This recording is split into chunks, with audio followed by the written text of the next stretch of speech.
Hello and welcome to Yadnya investment academy. मेरा नाम है शनिक भंडारी और आज के इस वीडियो में हम डिस्कस करने वाले हैं पॉलीकैब इंडिया लिमिटेड इस कंपनी के Q3 FY25 के रिजल्ट्स जो कि आज ही आए हैं एंड रिजल्ट्स आने के बाद ये स्टॉक ऑलमोस्ट 7 to 8% गिरा है। सो क्या ऐसा हुआ रिजल्ट्स में, क्या क्या अपडेट्स है कंपनी के साइड से, ये सारी चीज़ें अभी हम डिस्कस करने वाले हैं। तो चलिए शुरू करते हैं। सबसे पहले कंपनी के कंसोलिडेटेड नंबर्स पे एक नज़र मार लेते हैं। सो कंपनी का जो रेवेन्यू फ्रॉम ऑपरेशंस है वो 20% बढ़ा है। ये एक बहुत ही अच्छा ग्रोथ है। कंपनी कंसिस्टेंटली इस ग्रोथ ट्रैजेक्टरी पे चल रही थी।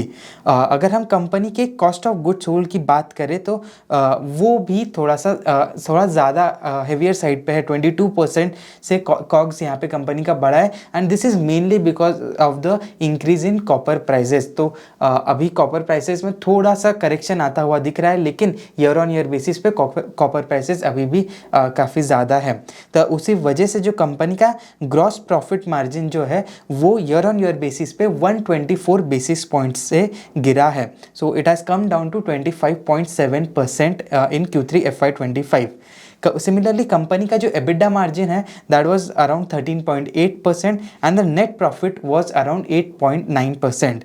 ओवरऑल अगर हम नेट प्रॉफिट की बात करें तो 11% का ग्रोथ था एंड एबिडा टर्म्स में 26% का year on year growth company ने इस क्वार्टर में रिपोर्ट किया है। सेगमेंट्स के बारे में जान लेते हैं। सबसे बड़ा जो इनका सेगमेंट है that is the wires and cable segment. So इस सेगमेंट में कंपनी ने 12% का ही रेवेन्यू ग्रोथ किया है। So Polycab is the leader in this segment. Wires and cables market की सबसे बड़ी प्लेयर है ये company and that has grown by just 12%। हम अभी अगर दूसरे प्लेयर्स की बात करें तो हैवेल्स का भी नंबर कहीं ना कहीं स्लो था in the cable segment, but KEI industries ने काफ़ी अच्छी ग्रोथ रजिस्टर करी थी during this quarter in the India wires and cables business.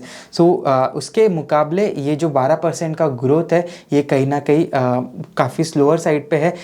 This is saying that may be Polycab का जो ग्रोथ है जो कंसिस्टेंटली मार्केट से ज़्यादा, सभी पीयर्स से ज़्यादा रही है, वो इस बार इस सेगमेंट में स्लो हुई है। So that is one of the biggest reason कि पॉलीकैब का स्टॉक आज गिरा है। सो ये जो स्लो डाउन है कंपनी की ग्रोथ में, उसके रीजंस अगर कुछ कंपनी ने जो बताया है वो कुछ ऐसे है कि जो कॉपर प्राइसेस है during the start of the quarter it were higher and they were on a declining trend. So ऐसे समय जब भी कोई भी मटेरियल प्राइस डिक्लाइन होती है, कमोडिटी की प्राइस डिक्लाइन होती है, तो जो डीलर्स होते हैं वो बहुत ज़्यादा इन्वेंट्री स्टॉकअप नहीं करते हैं एंड दैट इज़ वेयर ऐसे सिनेरियोज में इन कंपनीज की ग्रोथ जो है वो स्लो हो जाती है। We have seen similar trends in other industries like PVC pipes वगैरह की।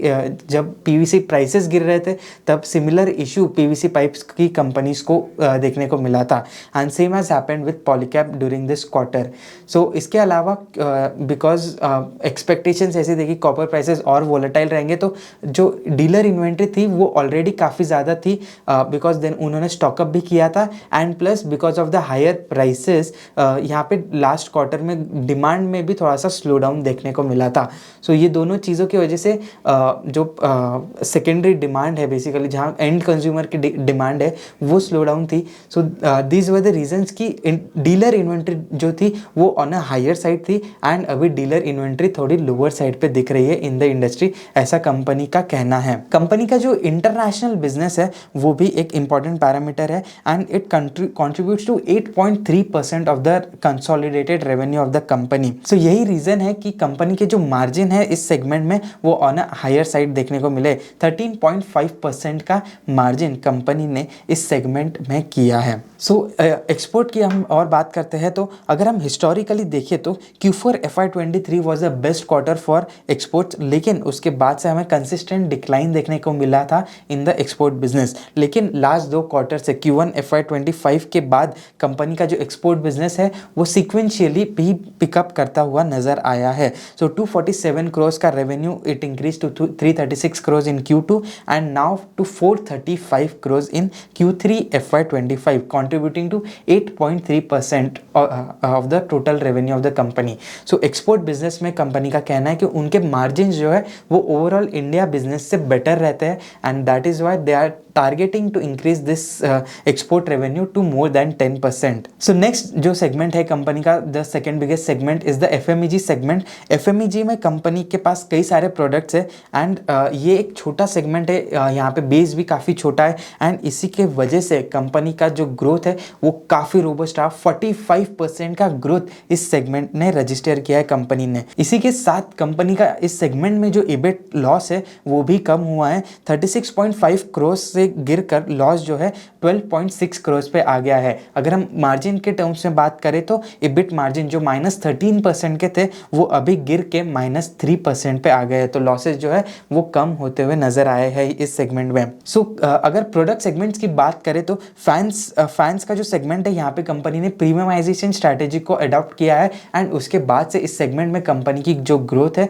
वो काफ़ी अच्छी नज़र आई. उसके साथ साथ कंपनी ने ये भी बताया कि जो लाइट्स का सेगमेंट है, lighting segment, we all know कि काफ़ी सालों से ये सेगमेंट डीग्रोथ के यहाँ पे प्राइस इरोजन्स हो रहे थे एंड एक डिक्लाइनिंग इंडस्ट्री दिख रही थी इन द लाइटिंग बिजनेस. लेकिन सरप्राइजिंगली यहाँ पे कंपनी ने volume as well as value growth किया है. सो अगेन फेस्टिव डिमांड का भी एक बहुत बड़ा प्ले था, ऐसा कंपनी ने कहा है. Switch gears, conduit pipes and fittings, ये सेगमेंट जो है इसकी भी ग्रोथ काफ़ी अच्छी थी because of the sustain demand from real estate sector.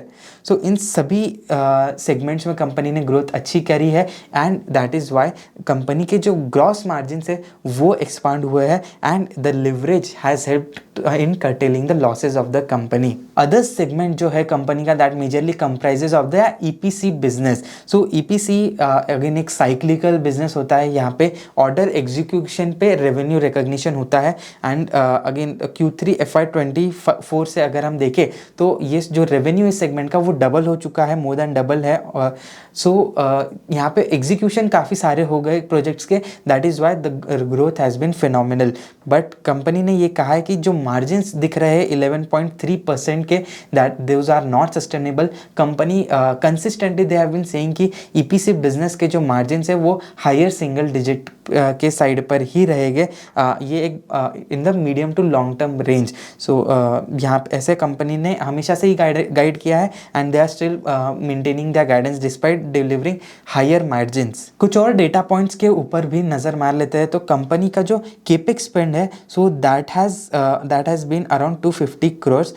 इसके साथ साथ जो कंपनी का नेट कैश पोजीशन है सो अभी कंपनी के पास लगभग 1700 करोड़ की कैश इनके बुक्स में अवेलेबल है. जो कंपनी का एक्सपोर्ट रेवेन्यू है वो तो हमने ऑलरेडी देख ही लिया है, जो 8.3% कंट्रीब्यूट कर रहा है टू द ओवरऑल सेगमेंट. यहीं हम अगर ईयर टू डेट की बात करें so advertisement and sales promotion expenses थोड़े से कम होते हुए नज़र आए हैं. इसके अलावा कंपनी ने जो क्यूमुलेटिव केपेक्स किया है दैट इज़ अराउंड 825 करोड़. सो ये नंबर भी काफ़ी इंपॉर्टेंट है. Company is leading the expansion stage.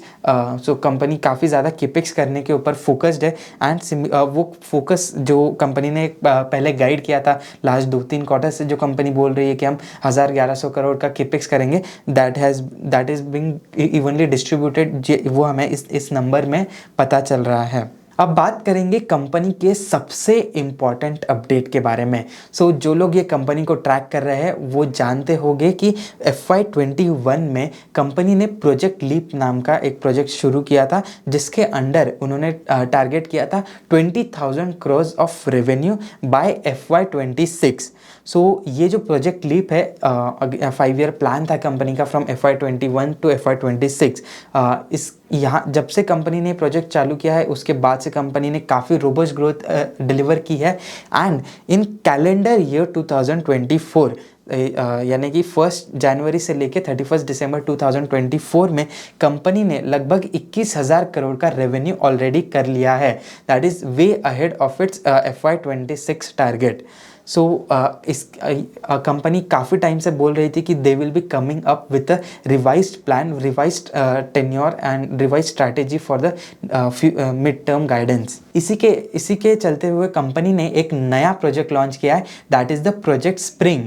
सो यहाँ पे कंपनी के कैसे गाइडेंस है वो अभी हम देखते हैं। सो प्रोजेक्ट स्प्रिंग में कंपनी ने बताया कि उनका जो कोर बिजनेस है that is the wires and cables business, that they are targeting to grow by at least 1.5 times the industry growth. जो मार्केट में ग्रोथ रहेगी उससे 1.5 गुना ज़्यादा हम लोग ग्रो करेंगे, ऐसा कंपनी का कहना है। वायर्स एंड केबल्स के सेगमेंट में कंपनी हमेशा से 11 to 13% का एबिडा मार्जिन का गाइडेंस देते आई है एंड सिमिलर नंबर यहाँ पे कंपनी ने अभी पुटअप किया है।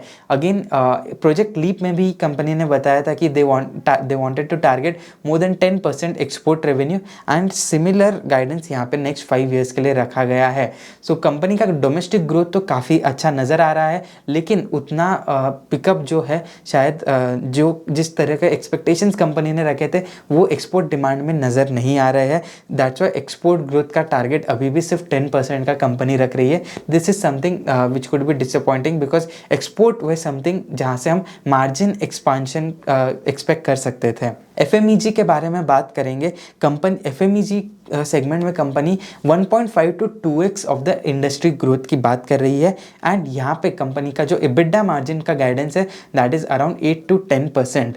करेंटली EBIT बेसिस पे ये सेगमेंट अभी भी लॉस मेकिंग है and it is very good that this company is focusing on profitability of the FMEG business because scale तो काफ़ी अच्छी नज़र आ रही है। हम देख रहे हैं 40% की ग्रोथ यहाँ पे सेगमेंट में कंपनी कर रही है। सो प्रॉफिटेबिलिटी जब आएगी तब ओवरऑल जो कंपनी के मार्जिन है वो इम्प्रूव होते हुए नजर आएंगे।